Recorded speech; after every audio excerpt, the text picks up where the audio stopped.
Hello one and all. In the last class, we have seen introduction of DBMS. Now we are going to learn what is DBMS and what are the applications of database management system and what are the disadvantages of file system over database management system. In this class, we will be learning first what is the definition of database management system. For that, we need to learn what is data. What is data?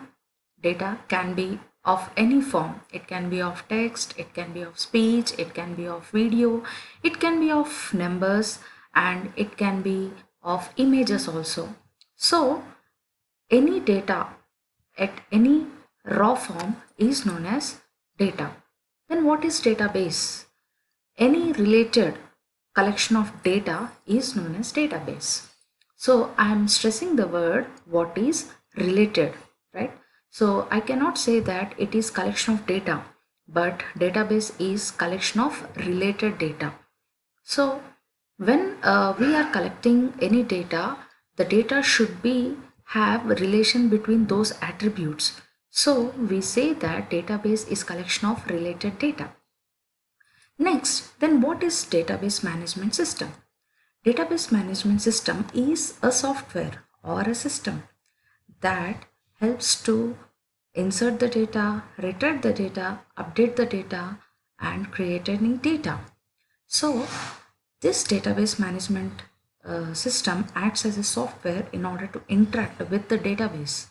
So guys, I hope you have understood what is database management system.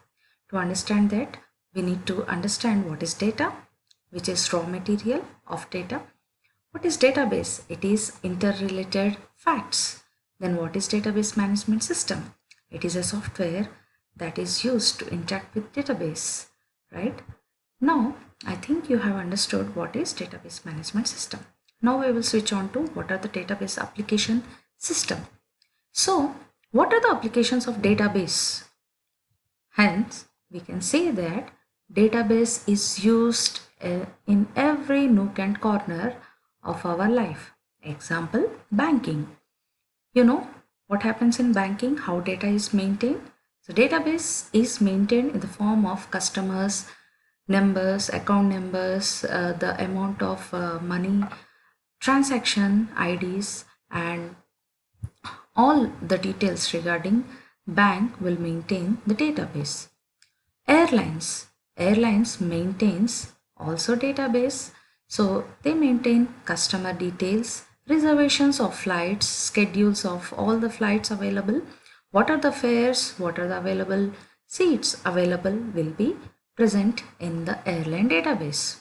Universities. Universities also maintain student records of all the students that are presented in the affiliated colleges as well as in the universities.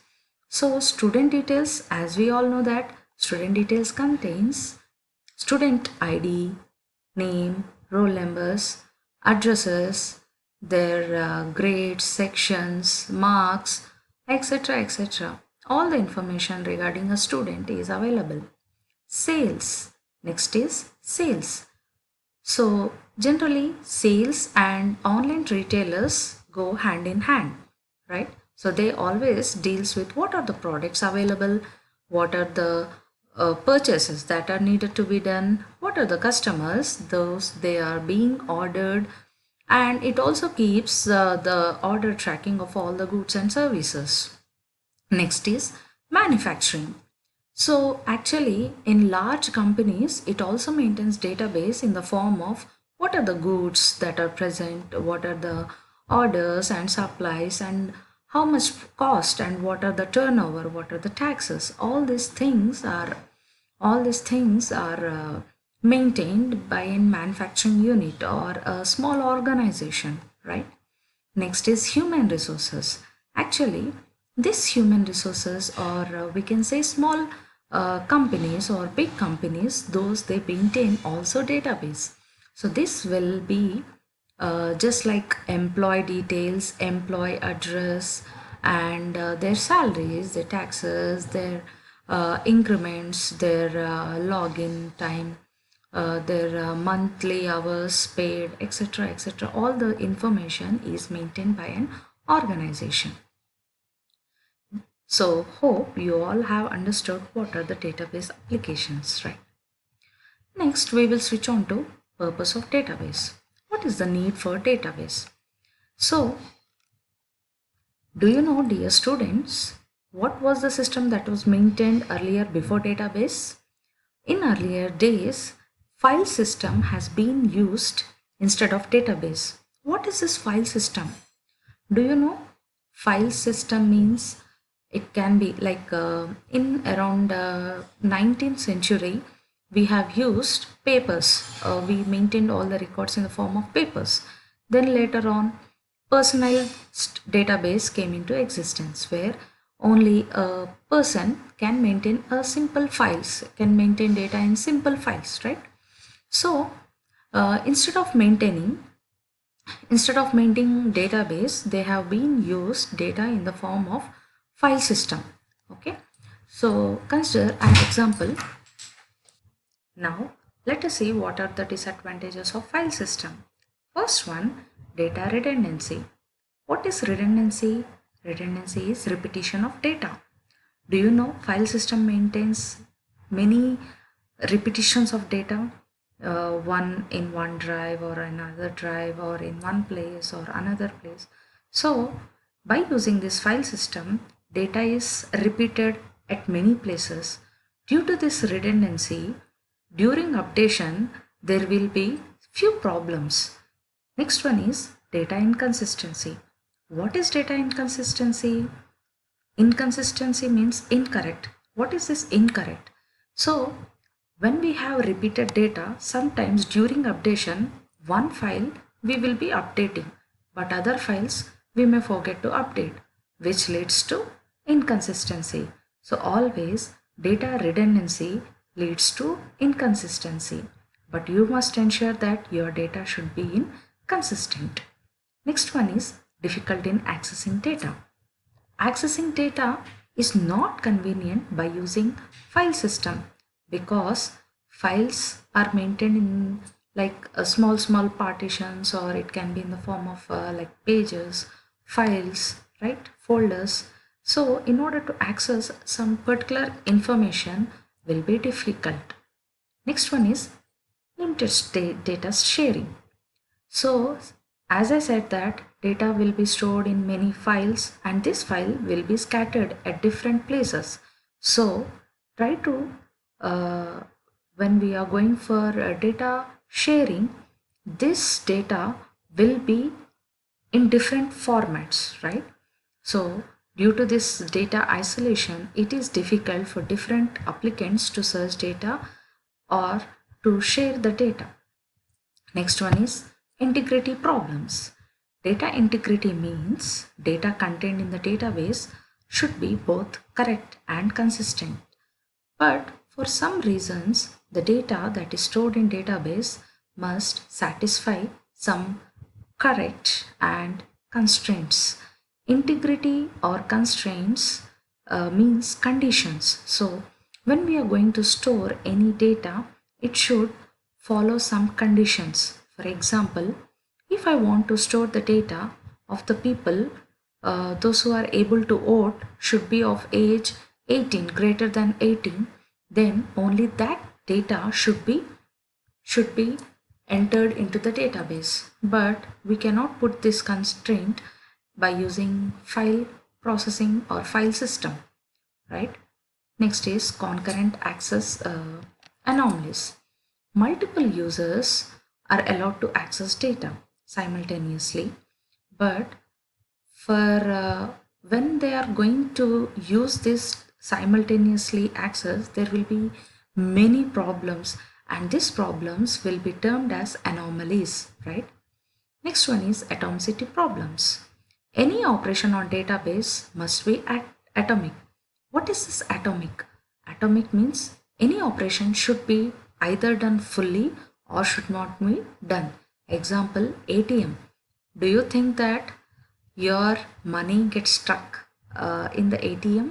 No person want their money to be stuck in the ATM.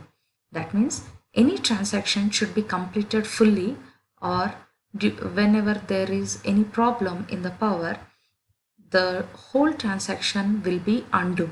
That means the transaction will be cancelled. So ensure that your transaction should be either fully done or not at all started. So this is termed as atomic. And last is security problems. Database should be accessible to the users in limited way. Each user should be allowed to access data by using only with his requirements only. Next, we will be seeing what are the disadvantages and advantages of this DBMS. All the disadvantages of file system becomes advantages of DBMS, right? So here we have shown what are the partition by presenting a partition look between file system versus DBMS, right? All the disadvantages of file system will become advantages of DBMS. First, we have seen the disadvantages of file system. In this table, we will be seeing how they are recovered by using DBMS. Data versus program problem. Here, there will be some set of programs that are available in order to access all the data that will make very easy by using DBMS. Data inconsistency. In file system, we have seen that redundancy will leads to inconsistency. But what happens in DBMS? Since data is stored in the same place, no data is repeated in some places. So always same data is present in one centralized position. So no problem with inconsistency. Isolation problem. We have seen isolation problem in file system, but how it is overcome in DBMS. So here in DBMS, the data reside in same storage location, as we know that, and here we will be writing some small programs in order to retrieve the data. By writing this, we can retrieve the data very easily. Security problem. There is no security in file system, but here we can access or we can give security at different levels. To admission, to admin, some security levels will be given.